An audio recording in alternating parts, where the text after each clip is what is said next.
हर महादेव। श्री शिवाय नमस्तुभ्यम। आज की वीडियो में हम लोग श्रीमद् भागवत गीता के 18वें अध्याय के महात्म का श्रवण करेंगे। श्री पार्वती जी ने कहा, भगवान आपने 17वें अध्याय का महात्म बतलाया, अब 18वें अध्याय के महात्म का वर्णन कीजिए। श्री महादेव जी ने कहा, गिरिनंदिनी चिन्मय आनंद की धारा बहाने वाले 18वें अध्याय के पावन महात्म को जो वेद से भी उत्तम है, श्रवण करो। वह संपूर्ण शास्त्रों का सर्वस्व कानों में पड़ा हुआ रसायन के समान तथा संसार के यातना जाल को छिन्न भिन्न करने वाला है। सिद्ध पुरुषों के लिए यह परम रहस्य की वस्तु है। इसमें अविद्या का नाश करने की पूर्ण क्षमता है। यह भगवान विष्णु की चेतना तथा सर्वश्रेष्ठ परम पद है। इतना ही नहीं, यह विवेकमयी लता का मूल, काम, क्रोध और मद को नष्ट करने वाला, इंद्र आदि देवताओं के चित्त का विश्राम मंदिर तथा सनक सनंदन आदि महायोगियों का मनोरंजन करने वाला है। इसके पाठ मात्र से यमदूतों की गर्जना बंद हो जाती है। हे पार्वती, इससे बढ़कर कोई ऐसा रहस्यमय उपदेश नहीं है जो संतप्त मानवों के त्रिविध ताप को हरने वाला और बड़े बड़े पातकों का नाश करने वाला हो। 18वें अध्याय का लोक उत्तर महात्म है। इसके संबंध में जो पवित्र उपाख्यान है उसे भक्ति पूर्वक सुनो। उसके श्रवण मात्र से ही जीव के समस्त पापों से मुक्त हो जाता है। मेरुगिरी के शिखर अमरावती नाम वाली एक रमणीय पुरी है। उसे पूर्व काल में विश्वकर्मा ने बनाया था। उस पुरी में देवताओं द्वारा सेवित इंद्र सची के साथ निवास करते थे। एक दिन वे सुखपूर्वक बैठे हुए थे। इतने में ही उन्होंने देखा कि भगवान विष्णु के दूतों से सेवित एक अन्य पुरुष वहां आ रहा है। इंद्र उस नवागत पुरुष के तेज से तिरस्कृत होकर तुरंत ही अपने मणिमय सिंहासन से मंडप में गिर पड़े। तब इंद्र के सेवकों ने देवलोक के साम्राज्य का मुकुट इस नूतन इंद्र के मस्तक पर रख दिया। फिर तो दिव्य गीत गाती हुई देवांगनाओं के साथ सब देवता उनकी आरती उतारने लगे। ऋषियों ने वेद मंत्रों का उच्चारण करके उन्हें अनेक आशीर्वाद दिए। गंधर्वों का ललित स्वर में मंगलमय गान होने लगा। इस प्रकार इस नवीन इंद्र का 100 यज्ञों का अनुष्ठान किए बिना ही नाना प्रकार के उत्सवों से सेवित देखकर पुराने इंद्र को बड़ा विस्मय हुआ।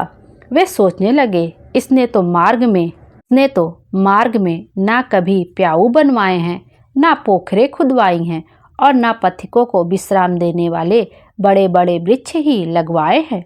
अकाल पड़ने पर अन्नदान के द्वारा इसने प्राणियों का सत्कार भी नहीं किया है।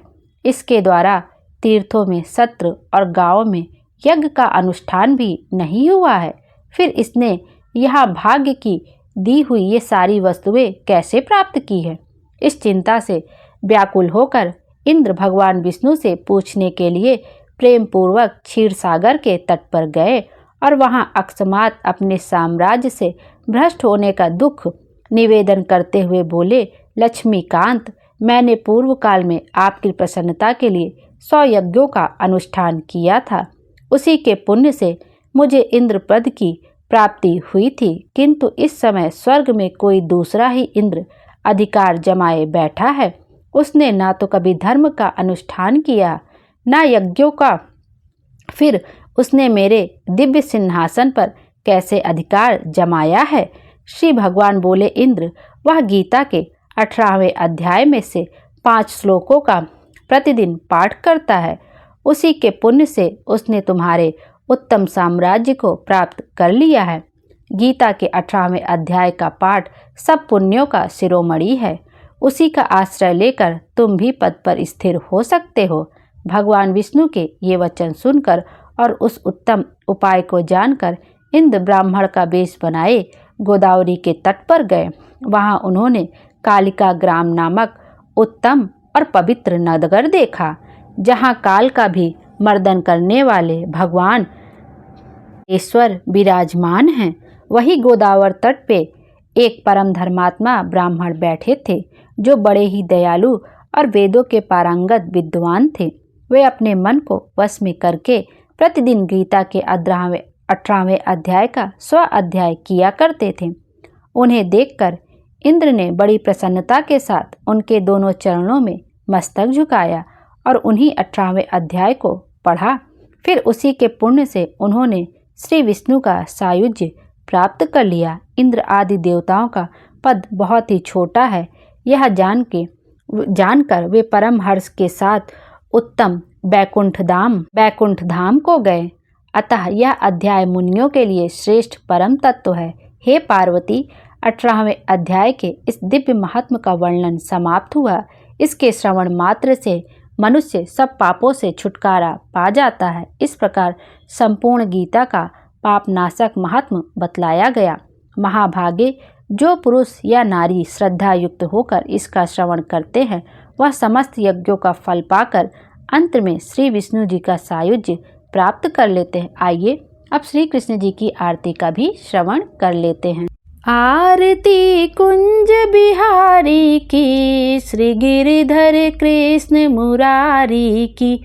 आरती कुंज बिहारी की, श्री गिरिधर कृष्ण मुरारी की। गले में बैजंती माला, बजावे मुरली मधुर बाला। श्रवण में कुंडल झलकाता, नंद के आनंद नंद लाला। गगन सम अंग कांति काली, राधिका चमक रही आली। लतन में टाढ़े वन बाली, आरती कुंज बिहारी की। श्री गिरिधर कृष्ण मुरारी की। भ्रमर सी अलक, कस्तूरी तिलक, चंद्र सी झलक, ललित छवि श्यामा प्यारी की। श्री गिरिधर कृष्ण मुरारी की। कनक में मोर मुकुट बिलसे, देवता दर्शन को तरसे। गगन से सुमन रसी बरसे, आरती कुंज बिहारी की। श्री गिरिधर कृष्ण मुरारी की। बजे मुरचंग मधुर मृदंग, ग्वालिनी संग, अतुल रति गोप कुमारी की। श्री गिरिधर कृष्ण मुरारी की। जहाँ ते प्रगट भई गंगा, कलुष कलिहारणी श्री गंगा। सुमिरण ते होत मोह भंगा, श्री कृष्ण आरती कुंज बिहारी की। श्री गिरिधर कृष्ण मुरारी की। बसी शिव शीस जटा के बीच, हरे अघ कीच, चरण छवि श्री बनवारी की। श्री गिरिधर कृष्ण मुरारी की। चमकती उज्ज्वल तट रेणु, बज रही वृंदावन बेनु। चहु दिशि गोपी ग्वाला धेनु, आरती कुंज बिहारी की। श्री गिरिधर कृष्ण मुरारी की। हसत मृदु मंद, चांदनी चंद, कटत भव फंद, टेर सुनु दीन दुखारी की। श्री गिरिधर कृष्ण मुरारी की। आरती कुंज बिहारी की। श्री गिरिधर कृष्ण मुरारी की। बोलो कृष्ण भगवान की जय। आरती सुनने वाले की सभी मनोकामना पूरी हो। राधे राधे। श्री शिवाय नमस्तुभ्यम। हर हर महादेव। भोले बाबा हम सब की मनोकामना पूरी करें और हमारे जीवन को खुशियों से भर दे। Thank you.